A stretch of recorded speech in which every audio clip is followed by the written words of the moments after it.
Nouveau visage de Stranger Things, Jamie Campbell-Bower a déjà quelques grosses franchises à son actif, comme Harry Potter ou Twilight. Zoom sur sa carrière débutée à la fin des années 2000. Attention, spoiler. Cet article révèle des éléments clés de l'intrigue de la saison 4 de Stranger Things. Si vous ne souhaitez pas être spoilé, ne lisez pas la suite.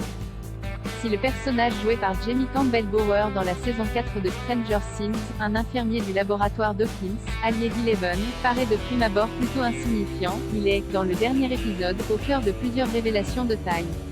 Il s'agit en fait du fils de Victor Creel, alias Swan, le tout premier enfant à l'origine du programme lancé par le docteur Martin Brenner et l'auteur du massacre de tous les autres jeunes patients du laboratoire.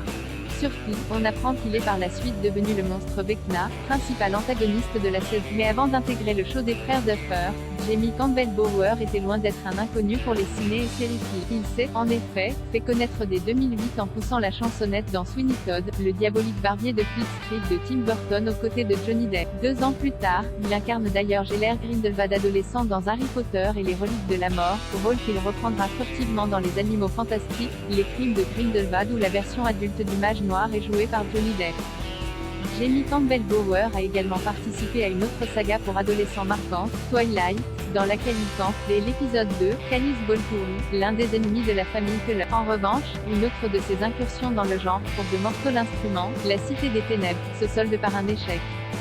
Cette adaptation d'un succès littéraire dont il tient le rôle masculin principal n'aura jamais de suite. À la même époque, il apparaît également dans d'autres films comme Rock'n'Rolla, London Boulevard ou Anonymous, mais aussi des séries télévisées qui n'ont pas dépassé la première saison, le remake du Prisonnier et Camelot dans laquelle il tient le rôle du roi Arthur.